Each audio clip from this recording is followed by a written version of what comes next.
Welcome to சிவிக்குட்டி channel. நான் இன்றைக்கி காரசாரமான தக்காளி குழம்பு எப்படி செய்கிறதுன்னு செஞ்சு காமிக்க போகிறேன். இந்த குழம்பு இட்லி, தோசை, சப்பாத்தி, சாப்பாடு எல்லாத்துக்குமே ரொம்ப நல்லா டேஸ்ட்டாக இருக்கும். இது சிம்பிளான குழம்பு தான், ஆனால் ரொம்பவே நல்லா டேஸ்ட்டாக இருக்கும். இந்த சேனலை இப்போ தான் நீங்கள் முதன்முறையாக பார்க்குறீங்கன்னா லைக் பண்ணுங்கள், ஷேர் பண்ணுங்கள், கமெண்ட் பண்ணுங்கள், முக்கியமாக சப்ஸ்கிரைப் பண்ணுங்கள். வாங்க வீடியோக்குள்ளே போகலாம். இந்த குழம்பு செய்கிறதுக்கு முதல்ல ஒரு சின்ன மூடி ஒரு மூடி தேங்காய் எடுத்திருக்கேன்.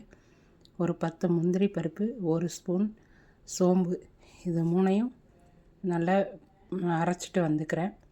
அது கூட ஒரு 5 பெரிய தக்காளியை கட் பண்ணி சேர்த்து அரைச்சிக்கிறேன்.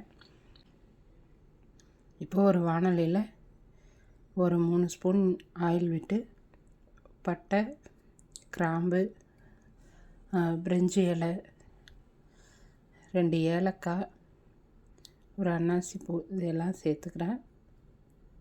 சோம்பு கொஞ்சம் 1/2 ஸ்பூன் சேர்த்துக்கிறேன். ஒரு 10 பல் பூண்டை 2ஆக வெட்டி சேர்த்துக்கிறேன். ஒரு கொத்து கருவேப்பிலை சேர்த்துருக்கேன். இது எல்லாத்தையும் நல்லா வதக்கி விட்டுக்கலாம். இப்போ இது கூடவே சின்ன வெங்காயத்தை பொடியாக கட் பண்ணி சேர்த்துருக்கேன். ஒரு 100 கிராம் சின்ன வெங்காயத்தை இதை நல்லா வதக்கிக்கலாம்.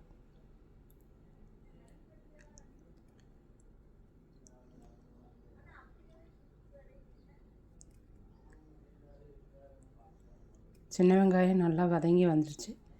இப்போ அது கூட அரைச்சி வச்ச தக்காளி பேஸ்ட்டு, தேங்காய் இதெல்லாம் பேஸ்ட்டை சேர்த்து நல்லா வதக்கி விட்டுக்கலாம்.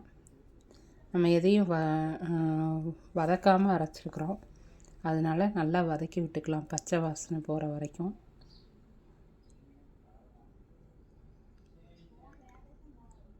இப்போ இது கூடவே 3 ஸ்பூன் வீட்டில் அரைச்ச குழம்பு மிளகாய் பொடி சேர்த்துருக்கேன். ஒரு 1/4 ஸ்பூன் மஞ்சத்தூள், ஒரு 1/2 ஸ்பூன் கரம் மசாலா தூள் எல்லாம் சேர்த்து நல்லா கலந்து விட்டுக்கலாம். இதெல்லாம் நல்லா பச்சை வாசனை போகிற வரைக்கும் நல்லா வதக்கி விட்டுக்கலாம். இது கூடவே தேவையான அளவு உப்பு சேர்த்துக்கலாம்.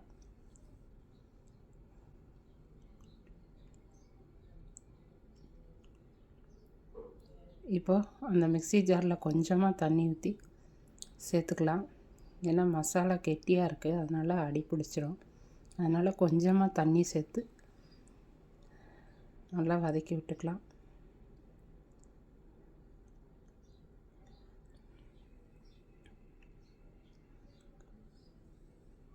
தேங்காய், முந்திரி பருப்புலாம் சேர்ந்ததுனால அடி பிடிச்சிக்கும், அதனால் நல்லா கிளறி விட்டுட்டு இப்போ பச்சை வாசனை போயிடுச்சு. தேவையான அளவு தண்ணி சேர்த்துக்கலாம். நல்லா கலந்து விட்டுக்கலாம். இதை நம்ம மீடியம் ஃப்ளேம்லேயே வச்சு செய்யணும். ஹை ஃப்ளேமில் வச்சோம்னா பொங்கி கீழே போயிடும். இந்த தக்காளி குழம்பு இப்படி ப்ளைனாக வைக்கிறதுக்கு இது வைக்கிறது இல்லாமல் இது கூட ஒரு 2 முருங்கைக்காயை கட் பண்ணி சேர்த்துக்கிட்டோன்னா ரொம்ப நல்லா டேஸ்ட்டாக இருக்கும்.